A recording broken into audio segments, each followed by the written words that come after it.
Retornamos no segundo bloco do Mais Saúde. O programa é Saúde da Terceira Via, entrevistando hoje o Dr. Luiz Crisanto Neves. Dr. Luiz, no primeiro bloco, o colega se referiu a implantes texturizados e implantes de poliuretano. Qual a diferença entre os dois, tanto do ponto de vista da indicação, do ponto de vista de efeitos secundários, e também deve interessar muito as nossas pacientes do ponto de vista de custos financeiros? Certo, vamos lá.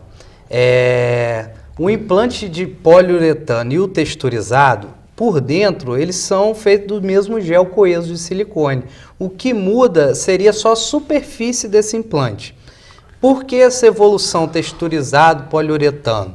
Foi uma tentativa, como já conversamos sobre a contratura capsular, de se minimizar a contratura capsular. O texturizado conseguiu minimizar bastante, tá? Mas ainda assim existiam muitos casos. Nessa tentativa surgiu o revestimento de poliuretano para tentar diminuir ainda mais os casos de contratura.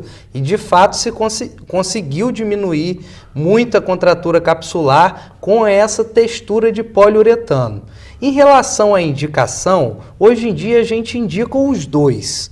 Os dois têm muita indicação, alguns serviços usam mais o texturizado, outros serviços usam mais o poliuretano. Em São Paulo usa-se mais o texturizado, no Rio de Janeiro usa-se mais o poliuretano. Como característica, os dois, quando se veste a mama, o texturizado ele tem uma tendência a mobilizar mais no tórax feminino. Então é necessário que o cirurgião faça uma loja, o que seria o espaço onde colocar o implante mamário, mais certinho, exatamente do tamanho do implante, para não haver essa mobilização.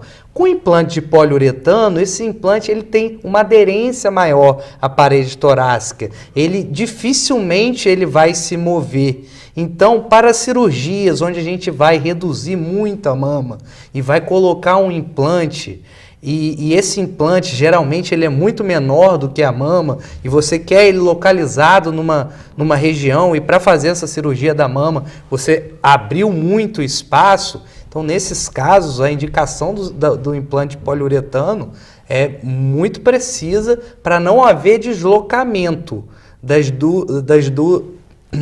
dos implantes, no caso, numa loja muito grande. Mas os dois podem ser usados, depende muito da experiência do cirurgião com o tipo de material que ele está usando. Em termos de custo, o poliuretano é um pouquinho mais oneroso, porém, quando a indicação é precisa, não se vale a pena nem pensar nesse ônus a mais, porque é um material muito bom e é o que eu tenho experiência em utilizar e gosto de utilizar. Luiz, me diga uma coisa que é uma pergunta que a maioria, inclusive do pessoal da área de saúde, não tem muito conhecimento. Quando se coloca o implante por baixo ou por cima da musculatura? Perfeito. Eu te confesso que até mesmo eu não saberia responder se um paciente meu me pergunta. Perfeito. Bom, existem também aquela diferença de uma escola e outra. Muita gente já usa o implante submuscular como rotina. Outros já usam o subglandular como rotina. Porém, existem situações em que você não tem como indicar, por exemplo, o subglandular. O que seria o subglandular? O implante colocado por cima do músculo. Para colocar o implante por cima do músculo, é necessário que a paciente tenha já uma quantidade de mama suficiente para dar uma cobertura boa para esse implante. Senão esse implante ele vai ficar muito visível, muito marcado, e aí pode soar estranho e não natural. Por mais que a paciente não queira um resultado tão natural e quer mesmo, não, quero um colo aparente, um polo superior bonito, quero que as pessoas saibam que eu botei silicone, às vezes o pedido é esse. Quer parecer com Jane Mansfield. Exatamente, mas mesmo assim, quando se tem pouca cobertura, ou seja, pouco tecido mamário, para colocar um implante por cima do músculo, a gente corre o risco de ter umas dobraduras na pele, que seriam as próprias dobraduras do implante, o que é normal de acontecer quando você coloca, só que quando sua pele é muito fina para o implante, essas dobras que podem ocorrer no implante, ela pode ficar visível na pele, o que se chama rippling, que é de fato uma intercorrência de uma cirurgia talvez mal planejada, que deveria ser feita por baixo do músculo. Nesse caso, a paciente tinha pouca cobertura e colocou a prótese por cima do músculo. É um caso que teria necessidade de colocar por baixo do músculo.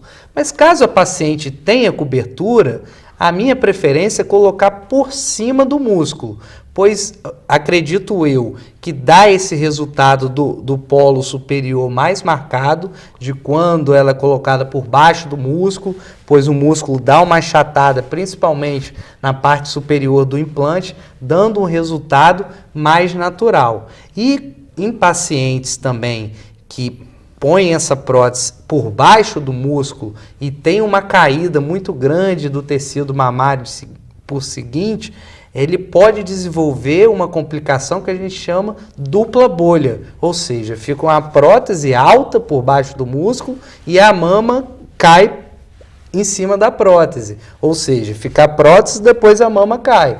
Uma complicação que a gente chama de dupla bolha, que não é nada harmoniosa.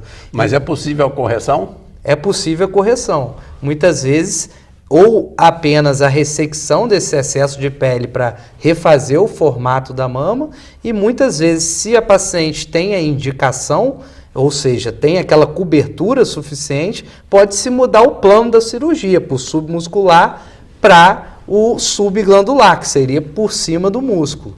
Então vai depender da indicação da cirurgia para saber se vai colocar por cima ou por baixo do músculo. Existem situações que permitem as duas técnicas e existem situações que proíbem uma técnica ou outra. Quando permitem as duas técnicas, vai muito da experiência do cirurgião na escolha da técnica a ser utilizada. Terminamos aqui o nosso segundo bloco e vou deixar no ar uma pergunta para o Luiz, que é a seguinte, Luiz. Já ouvi algumas vezes de que o cirurgião plástico é um psicólogo com bisturi na mão. Trata o corpo buscando o benefício da pessoa humana. Certo. Né?